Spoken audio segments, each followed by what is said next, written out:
you so much, everyone, for joining us tonight.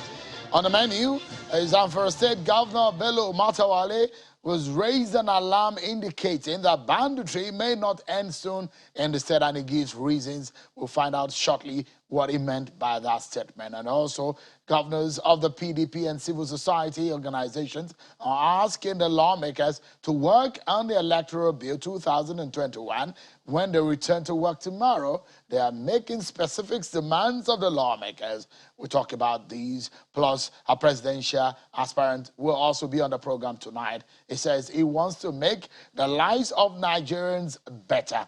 What is that agenda all about? You get to hear from him tonight. So stay with us, everyone. It's a loaded program. So I'll try as much as possible to give us a less bumpy ride so that we can enjoy every bit of the program. So stay with me, everyone. If you need a cup of coffee, get one. A cup of water, get one also, so that we can enjoy this ride.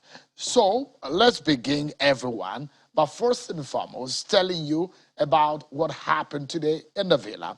There was a visitor. It was the governor of Zamfara State, Governor Bello Matawale, who met with the president. And the comment he made was rather shocking to a lot of Nigerians.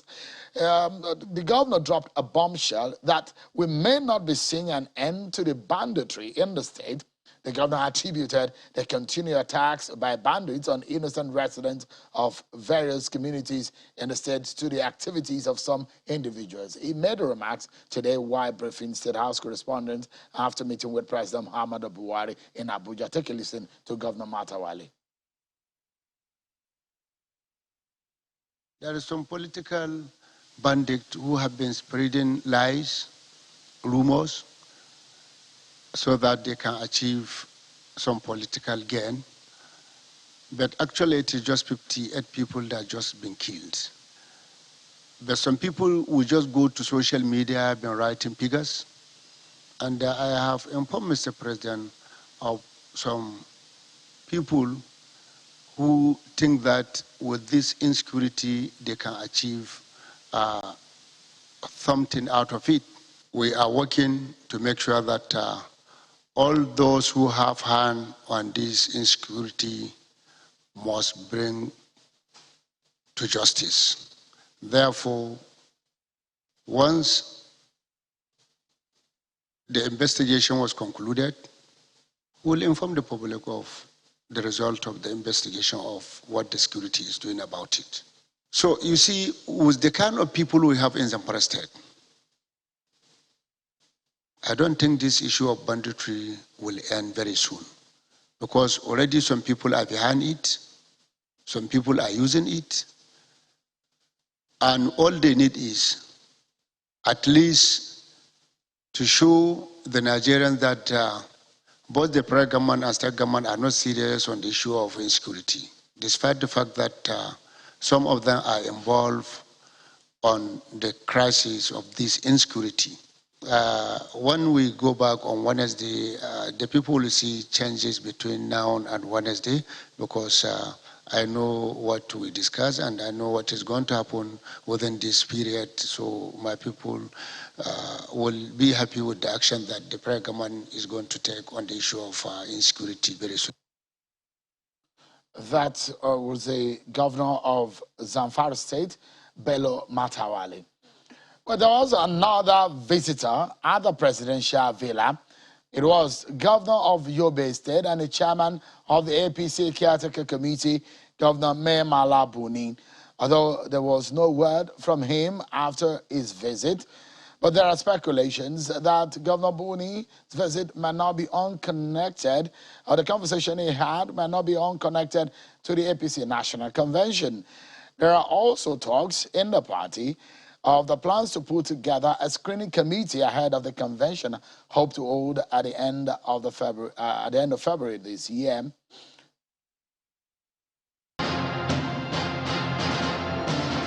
Governors elected on the platform of the People's Democratic Party have ended their meeting in Port Harcourt, River State, and issued a 9-point communique on issues of national concern which they say needs urgent intervention. First is a challenge on the National Assembly to resolve all uncertainties surrounding the Electoral Act Amendment Bill, even if it means to override the veto of the President. An early concluded electoral act is vital for credible elections. The trial of the 15 suspects who allegedly laid siege to the home of Supreme Court Justice Mary Odili have commenced at the Federal High Court sitting in Abuja. The remaining 3 persons who were unable to get their bail at the last sitting got reprieve, as the trial judge granted them bail in the sum of 5 million naira and 2 sureties each in like sum. And we are here today gathered. Youth under the umbrella of GYB to PYB have appealed to Kogi State Governor Yaya Bello to make public his intention to contest the 2023 presidential election. The youth made this known in Lokoja, the state capital, during the presentation of a movie premiere of Adoza, a documentary about the timelines of Governor Yaya Bello. According to them, the next president of Nigeria shall fall within the age bracket of youth, noting that Governor Yaya Bello falls within that category. The Progressive Governors Forum say the planned February convention of the All Progressives Congress will still hold. The chairman of the forum and governor of KB State, Abubakar Bagudu, stated this at the end of its closed-door meeting in Abuja on Sunday night. The announcement of the convention date, according to the forum, will be made known by the caretaker committee of the party.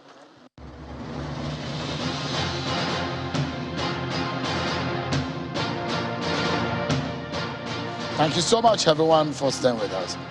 So, the issue of the Electoral Act amendment, or the amendment to the Electoral Bill, which the president sent back to the National Assembly, and hopefully a lot of people are now clamoring that the National Assembly should do something fast on it on Tuesday when they resume. That's tomorrow.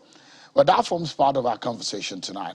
Another matter related to that is the issue of the appointments of the top officials of the Independent National Electoral Commission, INEC.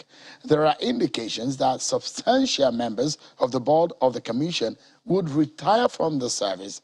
Already, there has been a vacuum created as a result of the resignation of one of the national commissioners, Engineer Abubakar Nahushe, who resigned after the 2019 general elections.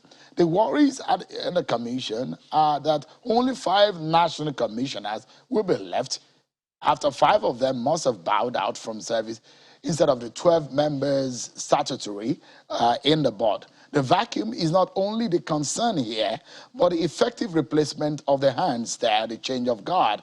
To take a look at these issues tonight, I'm being joined on the program by the chairman of the Senate Committee on INEC, Senator Karibi Rugaya.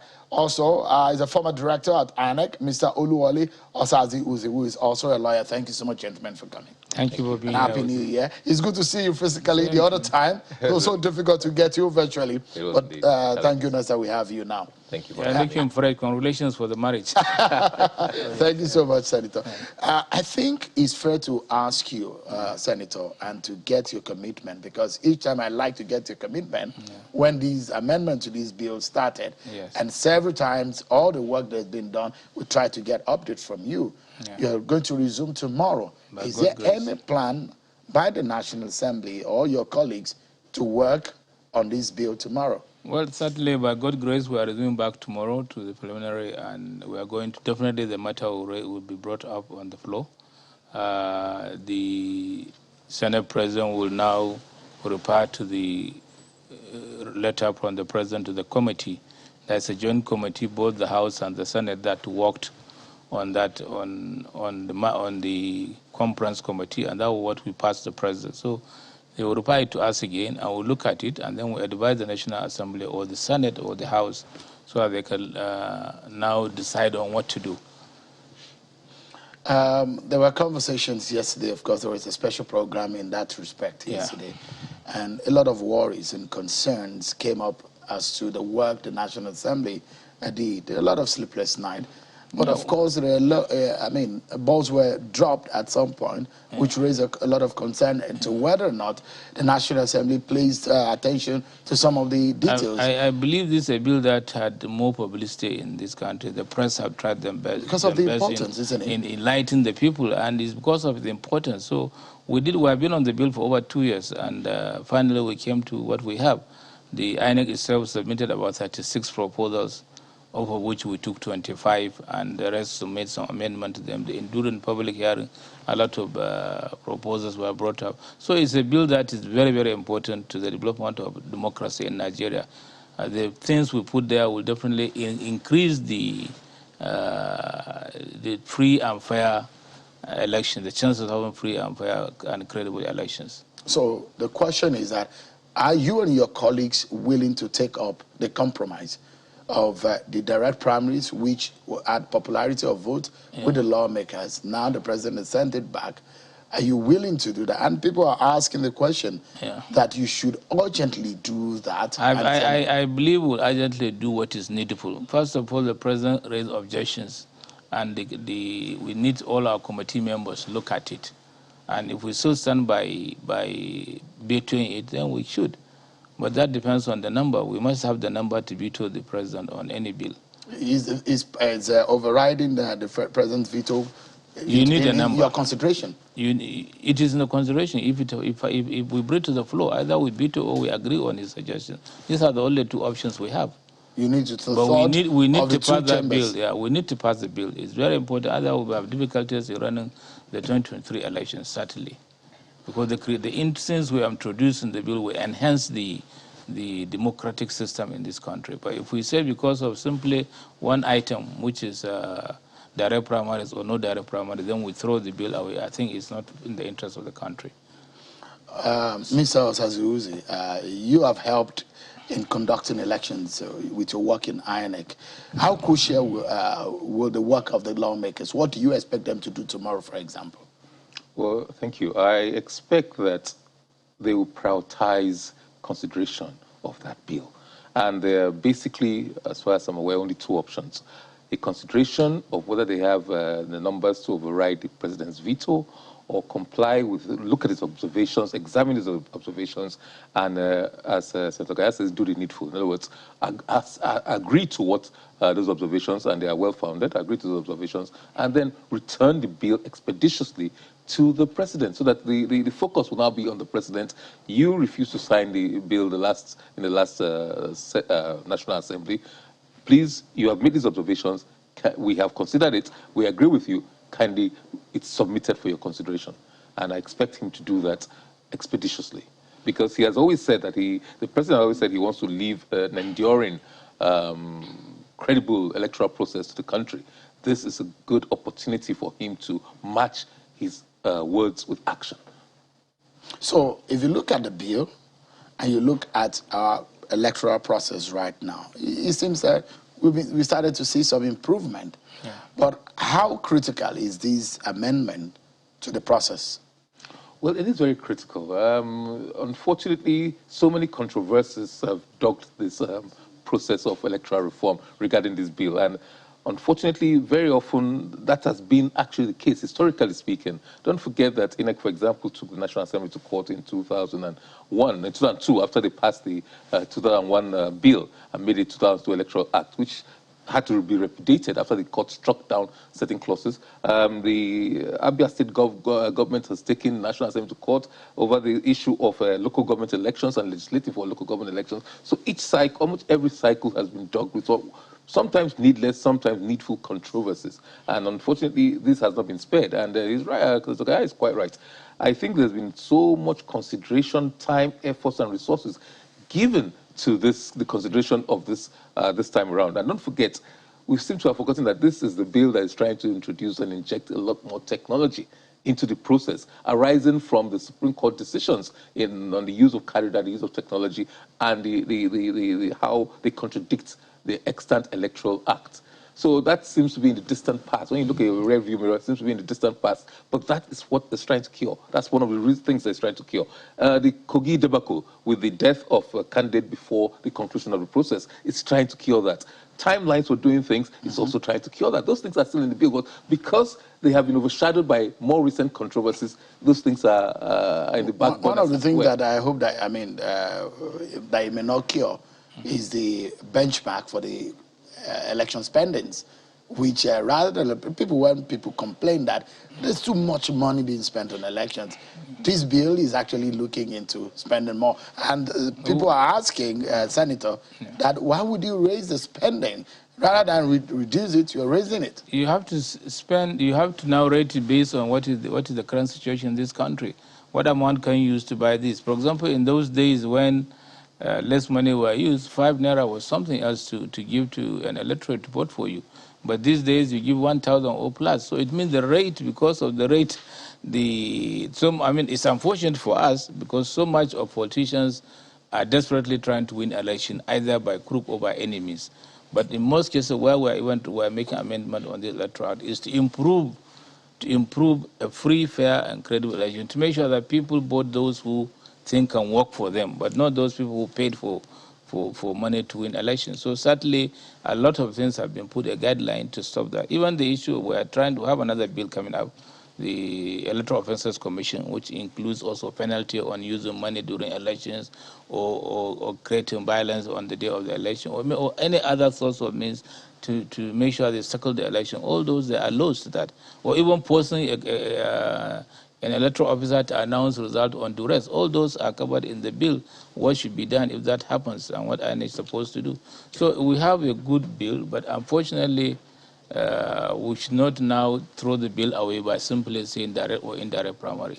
We put over almost 200 clauses, new amendments on this bill in order to go along with the current situation of political dispensation in this country and how best we can encourage people to have good, fair, and reasonable play in politics. I know you're a key player in the process. Thank you. And I know the issue of ego will come up tomorrow. Yeah. Will the National Assembly bury ego on the altar of national interest? I believe the National Assembly will do what is ever in good and in the interest of the country. We know that. You know, so it's not a matter of, it's not a matter but the question is that will you bury the ego on the altar of national interest? The ego interest? is based on the number of people who have agreed to work on this bill. We all agree that we are going for direct primaries, and we passed that one. It went to the president, it came back. All other caucuses of each party are having meetings, the APC caucuses, the other party caucuses, even the PDP caucuses, are having meeting on their stand. So it will now reveal itself tomorrow. The reason why I'm asking the senator is because some people have the opinion that it's a long walk to say you want to override the president's veto. It is a long walk, but instead of going through it, and we don't have the time. No, those are some of the issues. No, if we are committed to the veto, it doesn't take time. It's only to call names. And there's a historical antecedent to those kind of things. Position. Am I wrong? I mean, since I've been joined by Professor Anthony Kila, thank you so much, Professor, for joining us. I don't know, I mean, the conversation, Mr. Oluwali Asazi, historically speaking, overriding the president's veto has not come easy, has it? Well, it doesn't come easy, but if we agree this is the stand and the National Assembly has the number to veto, we can. But if we don't have the number, there's not so much we can do. Is it practically on the table? Yeah, it is possible. It depends on the numbers. For it, with the electoral, you know, as well. You remember during the NDDC, the National Assembly vetoed the president and passed the bill, and the National NDDC is working now. So there is nothing wrong. That's not a new thing.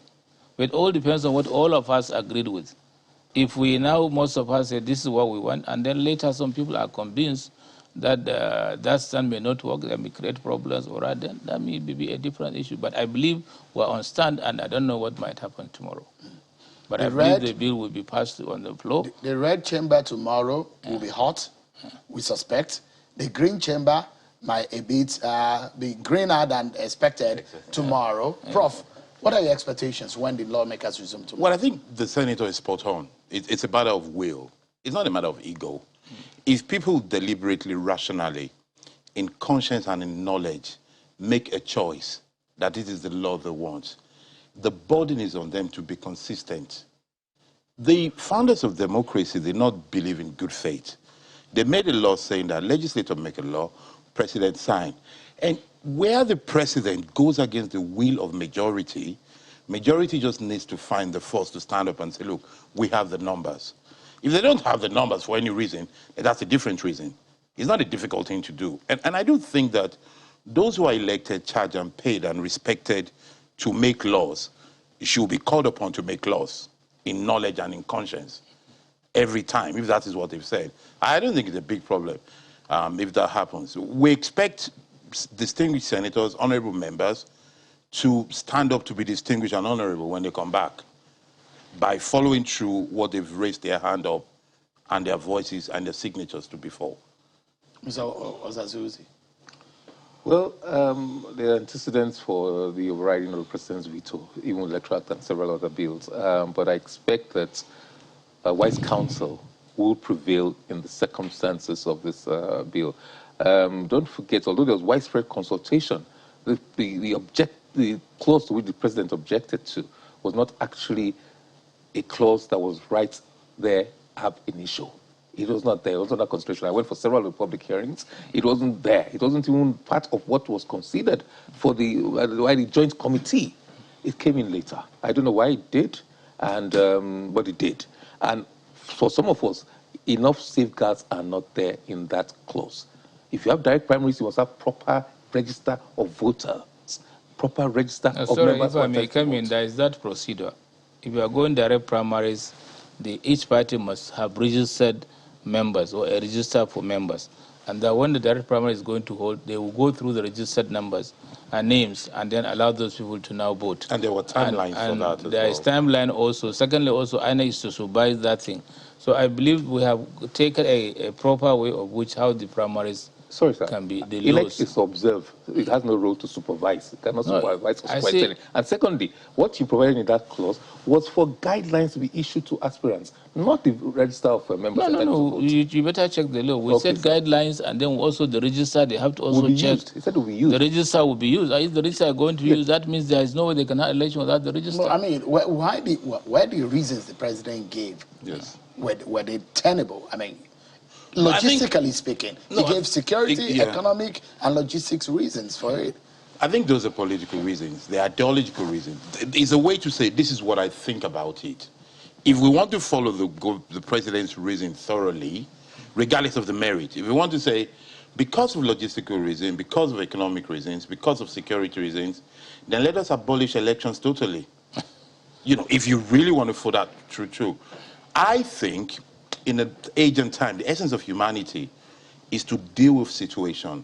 If we have economic issues, if we have logistics issue, and we know what is sacred, then we should find a solution to them. Not say because of the problem, we won't move forward. I think it would have been easier to argue that I think it's better to do indirect primaries. It's a legitimate ideological political position to take. And I don't know why those who also say that you can't foreclose other options. Give I think that's one of the reasons the president let said it be that, democratic. I've asked you this question, Senator. Let it be democratic. I foresaw that there was going to be a problem, Senator. For some of us who have been here, some of us when we say this kind of thing, it does look like a prophecy. We have been in this game, so we are here today. We find that that's the easiest way. We have been in this game. We know that when you do indirect primary, it also creates a lot of problems. And when you do consensus, it's also being dictated by leaders of that party at that time, not maybe the wish of the people. So we thought that the issue of direct will now solve that problem. Yeah. And that means taking democracy down to the grassroots. But taking democracy to the grassroots, I'm not sure whether I'm right or wrong. Why are parties you're also shutting out other options? Why are parties democracy, they say, gives opportunity for why are parties calling for members to register in their parties? So that when these members register, they will have an opportunity to now use the register to vote for their leaders. So that's the advantage. I think there is a need to entrench this democracy down to the grassroots so that people can be able to vote their leaders and select their leaders. We have just about 60 seconds before we go on a break, and I want us to start a conversation that we will pick up after the break. Yeah. And it's about the vacuum that will be left in INEC. Yeah. 5 of the national commissioners instead of 12. Yeah. Then also some of the national, some of the recs also needs to be vacuum that need to be appointed. Yeah. You are the one overseeing or oversighting INEC in the National Assembly. Why this vacuum? Well, first of all, most of them, the appointment turned down this time. The previous appointment, they are now due for renewal. And the president has sent us 6 names, of which out of the 6 names, 2 was served in the national, or 3 of them served in INEC. One as national commissioner, one as resident electoral commissioner, another one as a staff of INEC. The others are new, but I believe as soon as we resume, we even have a date that 25th of this month, we are going to invite all the new nominees for screening to our committee so that they can come. As soon as we screen them, then they can simply go back to their job. So is the screen, are the nominees complete? They are the only one we have. Complete they will be complete. the We slots. have the 6 there. But there are other controversies around it. Political inference well, being drawn to it. No, it's going to be part of what we discuss. I will wrap it up after this break. I want us to conclude the conversation on the vacuum. You may be able to tell us, you had an insider, but you may not know as much now, but when you were working in INEC, you had all of that. We get the experience and we'll allow also Prof to give us his view. Let's take a break, everyone. And when we return, we wrap up on this and also get to hear from Mr. Chukwuka Monye. Will be joining us tonight on the program. He wants to be Nigeria's president, and he has what he calls the Make Nigeria Better agenda. What does that mean? We'll get to hear from him after now. Stay with us.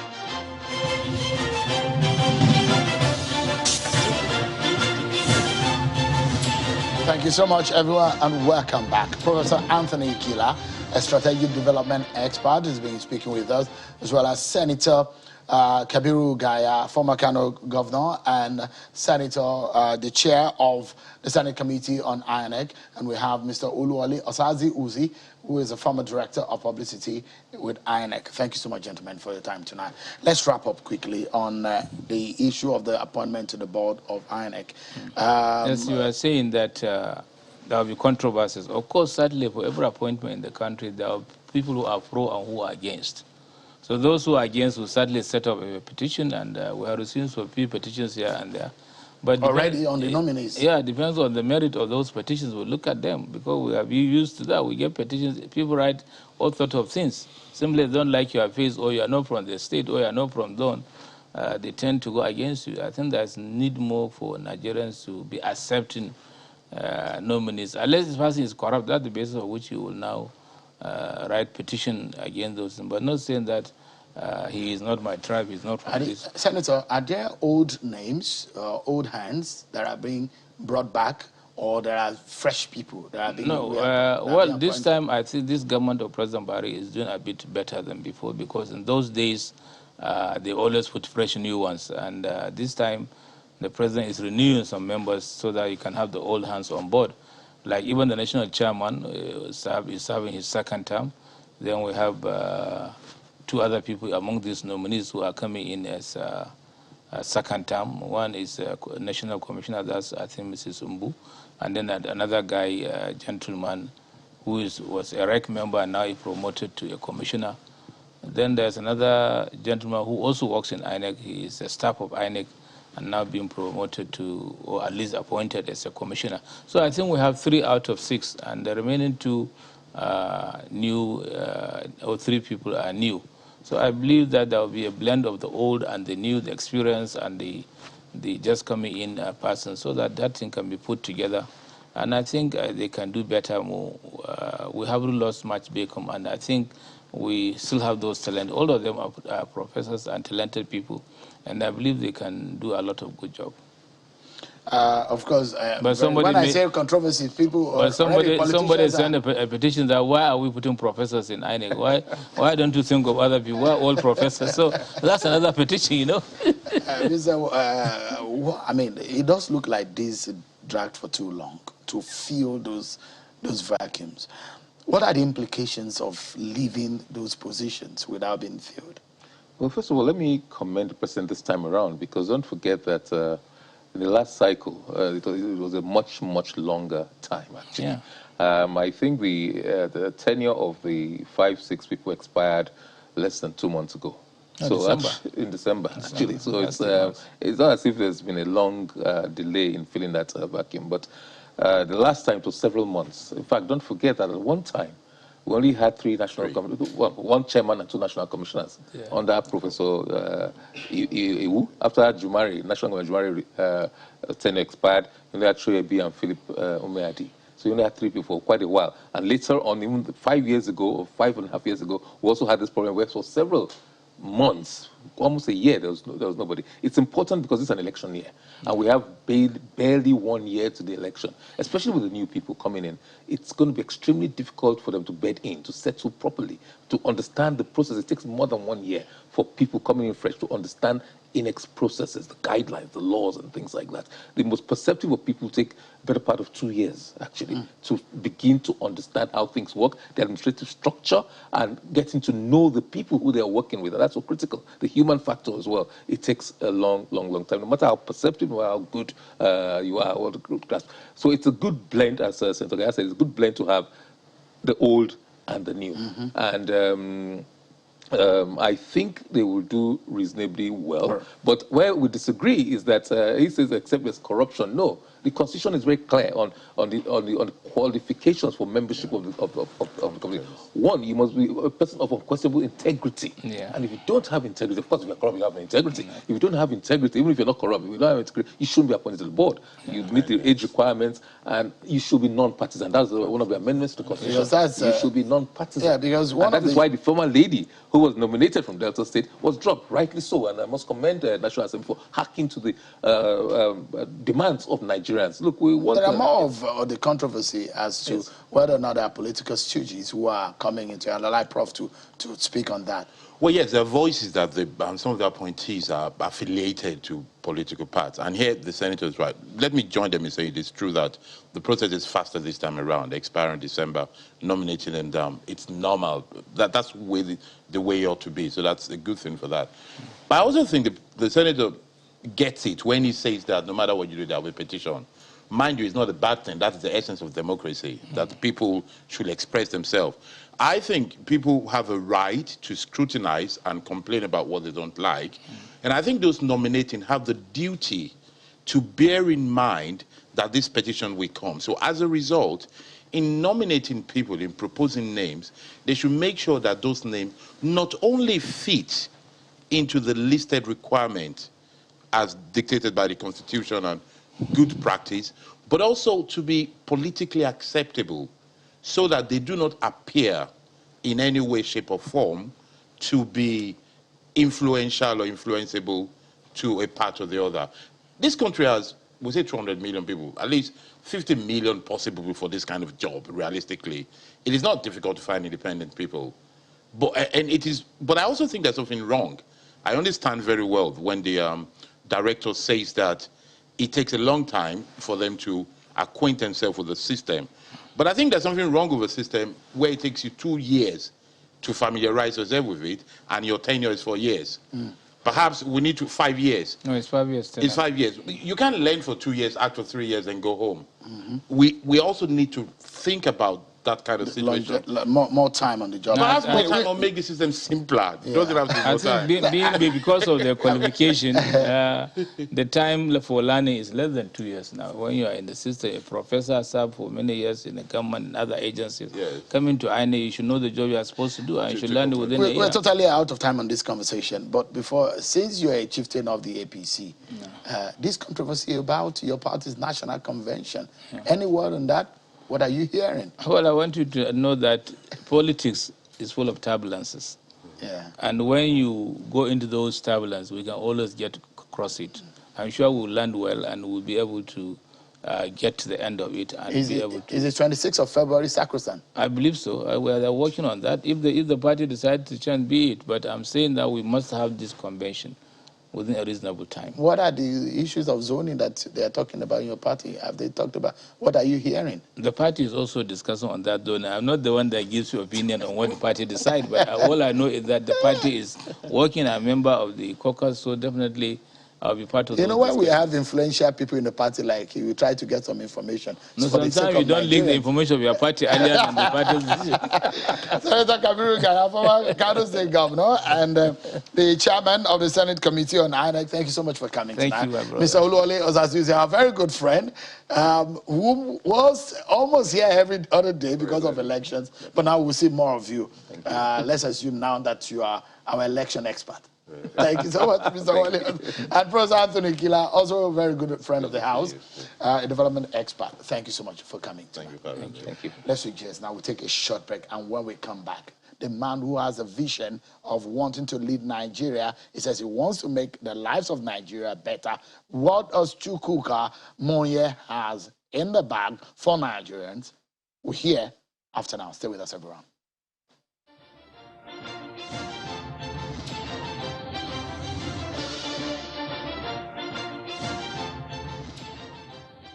Welcome back, everyone.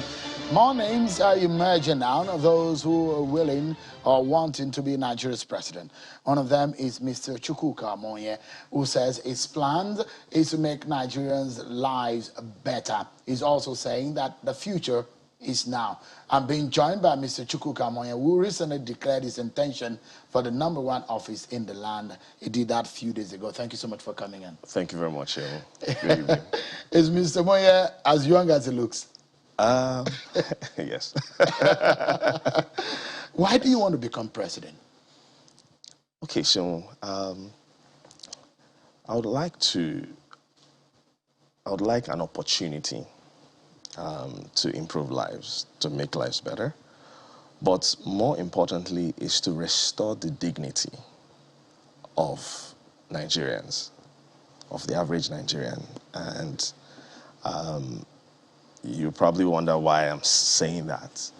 You know, I think where we are now as a country, things like the poverty rate, for instance, makes one wonder, you know, if we've put priority with regards to the dignity of the average human being, okay? Now, is it something that can be addressed? I believe so. But I just feel that it has just not been a priority. That's one.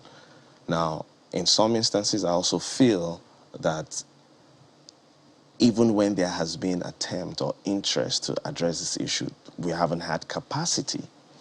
So I've looked at my capacities, my capabilities, skill sets, my experiences, and I'm saying to myself that Nigeria is not in a good place. And it's possible for us to actually transform things. So the question is, what are these skill sets? Because the office of the #1 citizen Correct. Of the president is not a joke. It's a very serious one. I understand. And a lot of people on the outside think they know until when they get in there. What are these skill sets that you think you possess that? Very good question. Now, I get asked often, okay, what are your political skills, for instance? And one of the reasons why I find that question particularly misleading is because people have somehow defined political skill to mean something that may not necessarily translate to the skill sets required to run, manage, you know, a country. Now, what are these skill sets?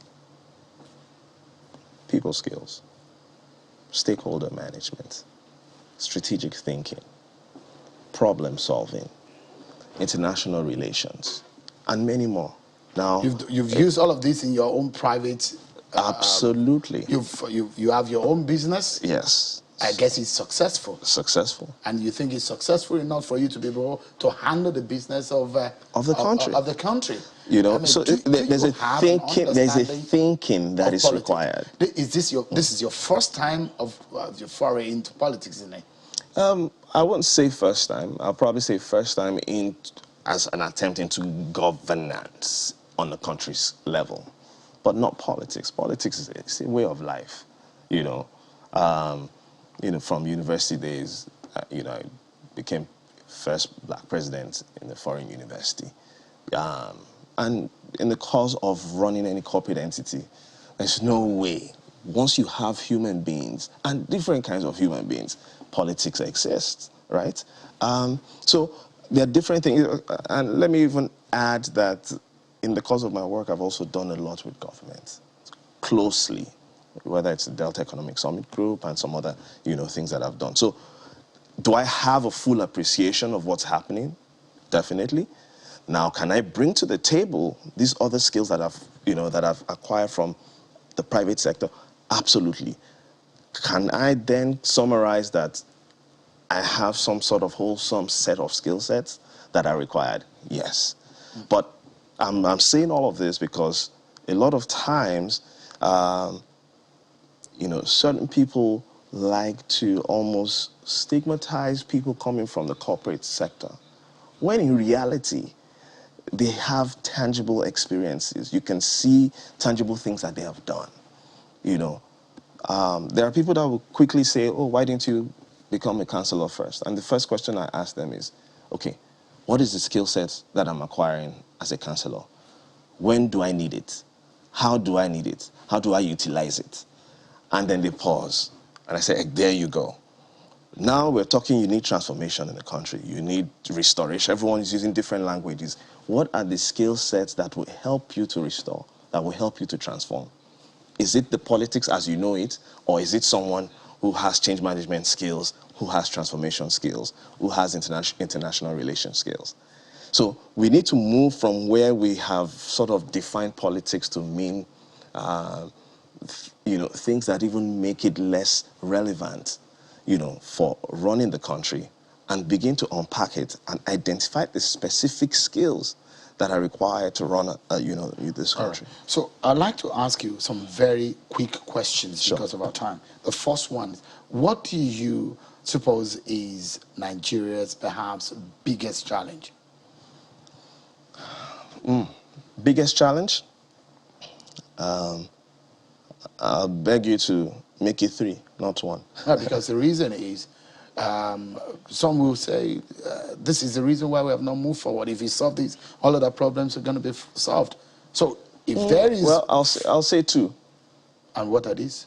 I'll say security and then institutions. So I'll say reforming security, infrastructure, and I'll say institutional reforms. Now, if you're able to do those 2, things like job creation will be sorted out.